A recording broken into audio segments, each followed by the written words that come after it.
even feel any different because we're a bit closer to home, or is this just, hey, another UFC London just in a different place? No, yeah, you're right. It's we're in the north now. You know what I mean? We're not down south. It's on a 4-hour drive away to 40-minute drive from the house.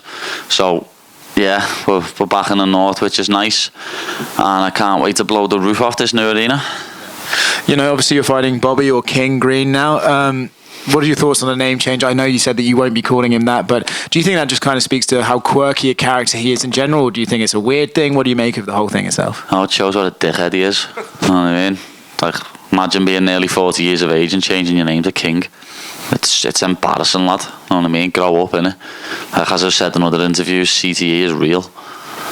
I feel like every time they put a test in front of you and you pass it, the fans kind of want to change how important that test was after the fact. Do you think that Bobby or King will prove to the fans that you're actually a legitimate lightweight and something that can climb the rankings because he is still active and he is still winning fights? No matter what. Until I get the belt, people are going to doubt me. People are going to say, this and that. Like, as I said, my last fight with Tony was a lose-lose. If I would have lost, it would have been, being beat by a washed-up Tony. I dominated the fight, but I only beat a washed-up Tony, and I couldn't even finish him. Know what I mean? Which, that's mad. You know, it's like, as I say, I can't win. Obviously, I just get on with it, because I can't wait to prove people wrong here, though. I've always seen, you'll never be ranked, he's not good enough to be ranked. And when I win this fight on Saturday night, I'm going to be ranked. But, as I say, even in me comments now, it's like, the UFC are giving him another has-been. Like, I can't win, lad, no matter what. In an interview with Sky Sports, you said that a few weeks ago your coaches were talking about pulling you out of this fight because you weren't in the mental space to take the fight. Did you know during that time that you weren't feeling it, or did when they have to tell you, hey, we don't think you're feeling it, that's when you started to realise? No, it was a bit of both, you know what I mean? I knew there was stuff going on externally and stuff going on in my head. And obviously when Paul said it to me, I was upset. I was not happy with him. I was angry. But obviously he's my coach, lad, and he's like my second dad, and he's only looking out for my best interest. But since that moment, like, I've had one of the best camps I've ever had. A couple of weeks out, like, as I say, 4, 5, 6 weeks out, I was thinking, oh my God, this is the worst camp of my life, and I'm going into arguably my toughest fight. But then the last couple of weeks has just been like quality, and I'm looking forward to getting in the octagon again and beating this idiot up. You know, I think everyone appreciates that you are open about this subject, right? But doing it at this point of fight week, you know, now that everyone, including me, is going to ask you about it, you're almost inviting pressure onto yourself by even being this open about it. Is it just something that you feel like you have to do, or is it something that helps you actually talking about it? Yeah, obviously getting it off my chest helps, but like, it was Ricky's anniversary 2 days ago, you know what I mean? So, been thinking about it a lot more, and it's been bad again lately. Another lad in Liverpool killed himself a couple of weeks ago. A young MMA fighter, Conor Hitchens, killed himself like 3 months ago, and he was younger than me, you know what I mean? So I just feel like it's something that needs talking about, and I'll be honest, lads, I've seen Sky Sports put that interview up, and some of the responses to it are fucking disgusting, lad. Like, people saying I'm just doing it for a PR stunt. Like, why would it invite pressure on myself like that for a PR stunt?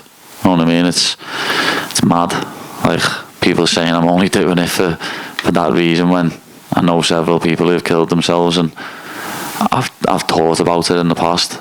So why would I bring that sort of pressure on myself?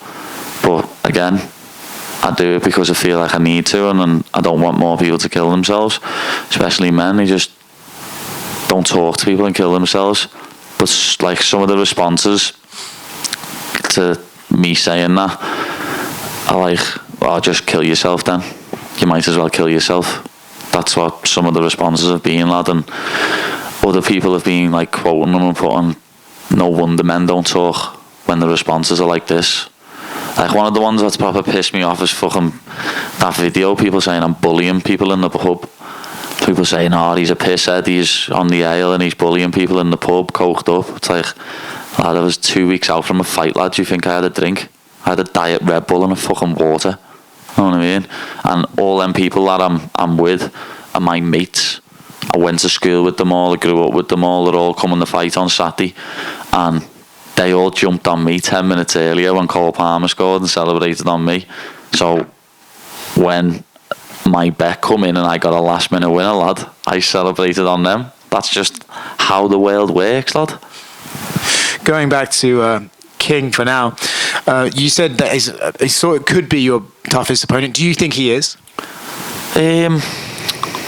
Well, I think Jared Gordon is still my toughest opponent. Jared Gordon is so underrated that it's unbelievable. Even I underestimated him going into that fight, I'm not going to lie. Thought I was going to run through him.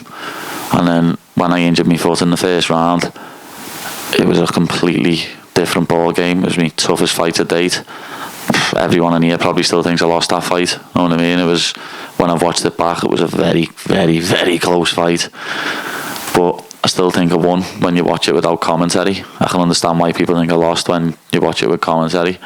But Jared was a very tough fight, and I think Jared was beating Bobby up until the point when he decided to be a ram and fly and headbutt him. So, yeah, like Jared or Bobby are my toughest fight, definitely. Okay. You obviously had some beef with Jordan Levitt. We all remember the teabagging incident. Then at the press conference with Tony, you went back and forth to him. Where does Bobby or King rank on the beef list for you? Probably higher than them all, because 2.5 years ago, when I was sitting with my wife at a show, at a UFC event, he was videoing the back of my head, talking about me, when I probably didn't even know who he was at the time, you know what I mean? And he was sitting there videoing the back of my head, talking about me. And then he's tried to come out and say, you mentioned me, Paddy, you talk about me. No, you was talking about me 2.5 years ago, lad. You know what I mean? So don't try and spin the narrative now when you've been wanking over fighting me for 2.5 years. Going off of that, I think your phrase was, let's see if he has the balls to grapple me. Do you think he actually will try to shoot on you, or do you think he's, No, he knows better. But the funny thing about that, again, was people saying, he's scared to strike with him. That's why he's saying this. He's scared to strike. When no, I'm going to come out and try and take his head off his fucking shoulders. But he done an Insta story saying anyone can knock anyone out with a lucky punch, but you think you can do something what no one in the UFC has done. Let's find out and all that. And I was like, sound, if you want to find out, hit the deck and grapple with me. Let's see what happens, because I know I'll drown him. You also mentioned you don't think people give you the credit until you get the belt, but you also, revealed your contract situation is almost up with the UFC. So does that mean fans can maybe expect you to in the UFC some more if your goal is still the UFC belt? Why would I leave the UFC? You know what I mean? That got took so much out of context. Like every single thing I do, people spin a narrative on it and change it. You know what I mean? I can't go for this shit without people talking about it, lad, and spinning it, saying, he's shit on someone's face. You know what I mean? Nothing I do cannot be spun out of context, lad. Like, what I said in the interview was, obviously, the UFC, I'm going to get a new contract, but if I got offered millions to box some dickhead YouTuber, then I'd do it. Who wouldn't? We're prize fighters. But yeah, my contract's already getting negotiated. Like, as if the UFC are just going to let me go, lad. They're just fucking messing. Jolie here for Title Sports Network. Ask and you shall receive, Paddy. Those orange shorts are finally here. Yeah, finally here, lad. Know what I mean? I was slightly pissed off a couple of weeks ago when I got the call from my manager saying, Bobby's picked red. I can't have red. I was like, what? What's going on here? You know what I mean? I don't want to wear white or black. I want to wear red. You can fuck off. I even said to him, tell them I'm Dutch so I can wear orange shorts. But it ended up working out all right in the long run, lad. He can wear red all he wants. Over the years, lad, when I fought on Cage Warriors, I lost when I wore red twice. And as I said before, people think I lost the Jared Gordon fight in red. People think the Tony fight was close in red somehow. So I'm glad to be getting orange back. You know what I mean? I think I'm going to get a nice finish in it like I used to do on Cage Warriors. Paddy, when you look at Bobby's fighting style, he's got very crisp boxing, but he likes to drop his hands, and we've seen him receive some bad knockouts due to that. Is that why you're so confident that you'll get a knockout against Bobby Green? Yeah, I think he's underestimating me strike and he's underestimating me power a lot. Like, I'll be honest, I didn't believe in my own power until like the last few months. Like, my boxing coach Chris, me coaches in the gym, Ellis, Paul, Adam, they've like said to me, and even my sparring partners and that have said to me like recently, lad, you don't realise how hard you hit. And the fact that he got knocked out last year, I think twice, or Dober might have been the year before, but Dober knocked him out, and then that terrible stoppage against Jalen Turner where he took so many unnecessary strikes. I just think he's chinny, you know what I mean? Like, he come back and he beat Jim Miller, yeah. Jim Miller's a grappler, and Jim Miller rocked him in the first round. So I know for a fact if I put a hand on his chin or a shin on his chin, that he's not going to get up, lad. He's going to be stiff as a board. You was discussing those mental health struggles, and in terms of when you're going through a tough time, just talk about how much you value that support network that you have around you, your wife, your teammates, your family, helping you through those times. Yeah, I've said before, lad, and I wouldn't still be here if it wasn't for my wife. Without Laura, lad, I would have took my life a long time ago. But with her, with my family, with my team, my mates, you know what I mean? Like, where did that interview come out yesterday or today? I've had about 6 messages off my mates, all my boys who I grew up with, like, lad, you're alright. But as I said in that, I feel good again now, you know what I mean? I feel great again. A couple of weeks ago, I was getting in touch with Jane, who works at James's place, which is like mental health for men, where you go and speak. I was getting in contact with her to have a chat with her, you know what I mean? Just try and get through it. And as I say, I did, got through it, and lad, I'm ready for anything now, lad. I know Renato Moicano was someone that you wanted to fight. He's now matched up with Benoit Saint-Denis. What do you make of that fight, and are you looking for the winner of that one? Yeah, like, to be honest, whether Renato wins or loses, I'd still fight him. Like, I think it'll be one of the funniest build-ups to a fight ever. I think he's hilarious. And I think a season of The Ultimate Fighter, me and him as coaches, would be absolutely fantastic. I think everyone would love to see that. He's a proper character, lad. And yeah, I'd love to fight Moicano. I'll be honest, I DM'd Benoit Saint-Denis about 6 months ago, asking did he want to come over to England and get some training in. I'd go over to Paris and get some training with him, because it's not far, you know what I mean? It's only a quick flight, and it'll bring both of our games on a lot. Best of luck on Saturday. Just 2 more in the front, right here. Yeah, you weren't happy when he got put it in on before, was you? Wasn't happy, lad. It just caught me off guard. I don't know if you saw, but on November 1st, they're going to do some rule changes that... Oh, yeah, they should. 12-6 elbow should be legal anyway, you know what I mean? I've always said that. It's a stupid rule. Shouldn't be, like, shouldn't get disqualified for a 12-6 elbow. You know what I mean? I'm one of them that says John Jones is unbeaten. Yeah. So you think John Jones should appeal and try to... Oh, I think he will appeal, and that loss will be gone. You know what I mean? He definitely will appeal, and that loss will be gone. And also, aren't they changing it so if you just have a hand down, you can get a knee in the head still? You need at least another part of your body to be downed opponent. So like an elbow, a shoulder, a knee. It can't just be your hand. Yeah. I've used that to my advantage before, like, I'm not going to lie. I've just put a hand down so I can't get kneed, but I completely understand it. I think it should be like that. It really should. I'm with it. I'd be game for knees to a grounded opponent, lad. Know what I mean? Sure. I'd be game for that. Like, not stomps, but I'd be game for soccer kicks as well. Sure. Yeah, I think it'd make it even more interesting, make it spicier. And then just last one, can I get your thoughts on the main and co-main event for UFC 304? Yeah, obviously I'm backing the fellow Englishman, goes without saying. I think Bilal's got so much better since the first fight, but I think Leon was on his way to finishing him in that fight, and I think he gets a finish. And obviously I think Tom's coming for revenge, even though that last fight only lasted 20 seconds, but Curtis is his toughest test to date, definitely stylistically. Paddy, over here. Training at Next Gen MMA with the likes of Luke Riley, Shamrock, Adam Cullen, and many more. What was it like training with those monsters in the room, and who replicated Bobby Green in this camp for you?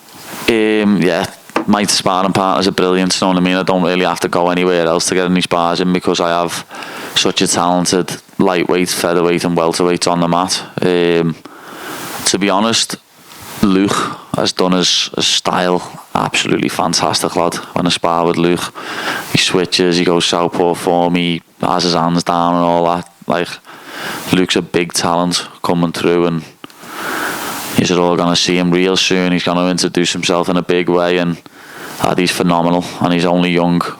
But also I've got to give a big shout out to Liam Malloy, lad. Liam Malloy, he's only a young pro from our gym,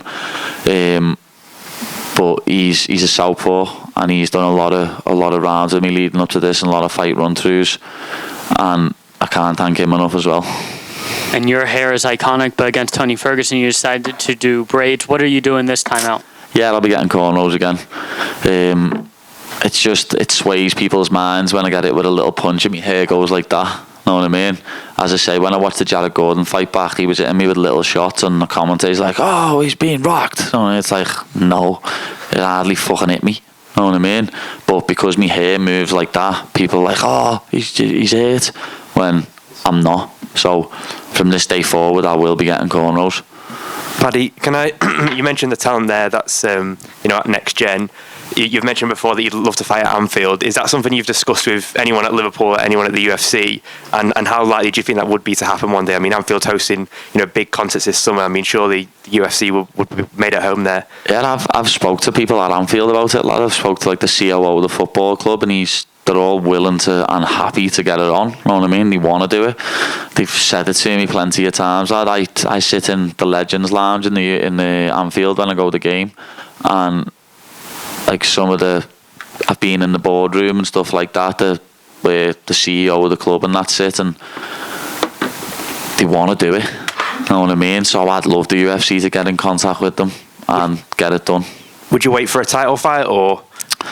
No, we don't need to wait for the title fight, lad. I'll sell that out without a title. That goes without saying. And what's in Anfield now, 60,000, and then seats on the floor, be about 70, 80,000, lad. And I'll just sell that out, I promise you now. Absolutely. And your first fight as a father, does that change anything, your mentality going into a fight? Obviously, you're not just doing it for yourself now, and you have, obviously, you've got kids at home to kind of build their future as well. I mean, does that change the mentality at all? Yeah, of course, a little bit it does, because it's not just me that I've got to care about now. I've got to put food on the table for my family, and that's what I'm coming to do. You know what I mean? I'm not going to let Bobby Green take food out my daughter's mouth. I need to win this fight to propel myself to the next level, and that's what I'm going to do. It's as simple as that. There's no way he's stopping me from feeding my family. Best of luck Saturday. Paddy, just down to you, right? In terms of what you said before, in terms of what you said bore, you can't even go to the toilet without, a story being spun. How tiring is it being Paddy? It's annoying, know what I mean? Literally, I can't move, lad, without people saying I'm doing it for a reason, or I've done this, or I've done that. Lad, remember when I knocked on that woman's house because my dog had a shit outside her house? Lad, people were saying that was staged. How can I stage my dog having a piss out of his arse, lad? Know what I mean? How can I stage that, lad? I can't.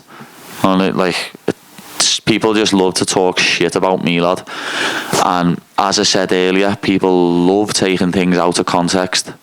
Like that video the other week, you know what I mean? People just took it completely out of context and made loads of lies up about it. Where if all you've got to do is come and speak to me about it and fact check. And I spoke to a couple of England fans and explained it to them, and they were all like, oh yeah, I understand, mate. Know what I mean? Where people just jump on the bandwagon of hate because it's popular to hate on me and to make stuff up about me. So I'm used to it, lad. It's been happening since I was an amateur at 16, beating people up in a shithole by ours called the Olympia.